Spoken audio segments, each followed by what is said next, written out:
N block या overseas enclave, किस्तों पर प्लॉट किस ब्लॉक मिले, कौन सा ब्लॉक जल्दी डेवलप होगा, किस ब्लॉक में प्रॉफिट ज्यादा आने के चांसेस हैं। बिस्मिल्लाहिर्रहमानिर्रहीम, अस्सलाम वालेकुम। फैसल टाउन फेज 2 में जो लोग इस वक्त किस्तों पर प्लॉट लेना चाहते हैं वो अक्सर कंफ्यूज हो जाते हैं कि उनको एन ब्लॉक का जो नया लॉन्च होने वाला ब्लॉक है उसका इंतखाब करना चाहिए या ओवरसीज एनक्लेव में प्लॉट लेना चाहिए। देखिए, इस हवाले से मैं आपको दो तीन चीजें समझाऊंगा जिसके बाद आपको फैसला लेने में आसानी होगी। एन ब्लॉक जो है वो हालिया लॉन्च होने वाला ब्लॉक है जो कि सीबीडी कमर्शियल जो है उसके करीब आता है, जबकि overseas enclave Faisal town phase 2 का जो मरकजी दाखिली रास्ता है जो कि मेन बुलेवर्ड जहां से शुरू होगी उसके करीब तरीन है। तो इस वजह से अगर तो आपका मकसद जो है वो ये है कि आप रिंग रोड के करीब वाले ब्लॉक में जाना चाह रहे हैं या आप फैसल टाउन की एंट्रेंस वाले करीब ब्लॉक में जाना चाह रहे हैं तो उसके लिए आपको ओवरसीज एनक्लेव का इंतखाब करना चाहिए। और अगर आप चाह रहे हैं कि जी आप कल को एक हाई वैल्यू एक ज्यादा रशी जगह पर अपना मकान बनाना चाहते हैं या वहां पे आपको इन्वेस्टमेंट का पोटेंशियल ज्यादा लगता है तो फिर आपको एन ब्लॉक का इंतखाब करना चाहिए। मेरी राय के मुताबिक जाहिर बात है कि ओवरसीज एनक्लेव एक पुराना ब्लॉक है और वहां पर मुमकिना तौर पर जो डेवलपमेंट है वो जल्दी शुरू की जाएगी। और दूसरा, ठलियां इंटरचेंज के करीब जो एंट्रेंस बनेगी फैसल टाउन फेज 2 की, जो मेन एंट्रेंस होगी उसके करीब भी ओवरसीज एनक्लेव आ रहा है। तो अगर आपकी प्रायोरिटी ये है कि आपको कम्यूट करने में यानी कल को आने जाने में आसानी चाहिए तो उसके लिए आपको ओवरसीज एनक्लेव का इंतखाब करना चाहिए। और अगर आप चाहते हैं कि जी आप जो है वो कल को कमर्शियल और दीगर सहूलियात के ज्यादा करीब रहें तो वहां पे आपको फिर एन ब्लॉक का इंतखाब करना चाहिए।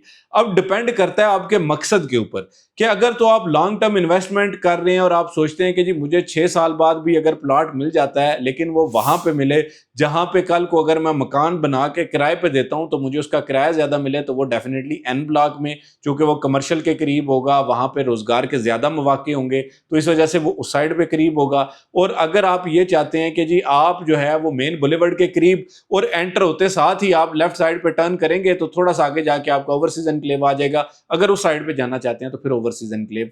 मैंने कोशिश की कि मैं इस वीडियो में आपको वो तमाम बातें बताऊं जो कि आपके मकसद के साथ, आपके गोल के साथ अलाइन करती हूं, यानी जिस तरह का आपका मकसद है उसमें आपको चीजें नजर आती हूं तो वहां पे आपको जो है वो अपने प्लॉट का इंतखाब करना चाहिए। बाकी प्रॉफिट जो है वो डेफिनेटली उस ब्लॉक में ज्यादा आता है जो जल्दी डेवलप होता है, वो उस ब्लॉक में ज्यादा आता है जहां पर जो है वो लोकेशन जिसकी ज्यादा बेहतर होती है। अब मेन बुलेवर्ड के एग्जैक्ट ऊपर तो एन ब्लॉक है, मॉडल ब्लॉक के करीब भी एन ब्लॉक है, लेकिन अगर करीब तरीन की बात की जाए तो ओवरसीज एनक्लेव है। तो मुझे जाती तौर पे ये लगता है कि पहले जो प्रॉफिट आएगा वो ओवरसीज एनक्लेव में आएगा और उसके बाद जो प्रॉफिट आएगा वो एन ब्लॉक में आएगा। डिपेंड करता है कि फैसल टाउन फेज 2 के जो डेवलपर हैं चौधरी मजीद साहब, उनकी स्ट्रेटजी क्या होती है कि अगर तो वो कहते हैं कि जी मैं एन ब्लॉक को पहले डेवलप करूंगा तो मुझे ये लगता है कि जी इसकी बजाय ओवरसीज एनक्लेव पहले डेवलप होगा। लेकिन अगर वो ज्यादा फायदा एन ब्लॉक को देना चाहेंगे तो एन को होगा, अगर ओवरसीज एनक्लेव को देना चाहेंगे तो ओवरसीज एनक्लेव को होगा। कंक्लूडिंग नोट ये है कि मेरी फर्स्ट प्रायोरिटी अगर मैं प्लॉट लेना चाहूं तो मैं ओवरसीज एनक्लेव में लूंगा, और अगर आपका मकसद जो है वो लॉन्ग टर्म है तो आप एन ब्लॉक में लेंगे। सारी चीजें आपके सामने खोल के रख दी। अब उम्मीद करते हैं कि जी आपको इस चीज से समझ आ गई होगी और किसी भी किस्म के आप इन्वेस्टमेंट करना चाहते हैं फैसल टाउन फेज 2 में तो उसके हवाले से हमारा नंबर स्क्रीन पर दिया जा रहा है। आपकी जरूरत के मुताबिक, सोच के मुताबिक और आपके मकसद के मुताबिक आपको मशवरा फराम करेंगे ताकि आप एग्जैक्टली जान सकें कि कहाँ पे आपको ज्यादा बेनिफिट मिल सकता है और कहाँ पे आपकी होल्डिंग कैपेसिटी, होल्डिंग टाइम ज्यादा लगेगा। तो उसके लिए हमारा नंबर स्क्रीन पर दिया जा रहा है 033422222495। इस पर रब्ता करें। इंशाल्लाह मैं कोशिश करूंगा कि आपकी इन्वेस्टमेंट जो है वो कामयाब तरीन हो, आपको ज्यादा फायदा दिया जा सके और आपको नुकसान से बचाया जा सके। मजीद मालूमात के लिए हमारे इस चैनल को जरूर सब्सक्राइब करें। आज तक वीडियो के लिए इतनी, फी अमान अल्लाह।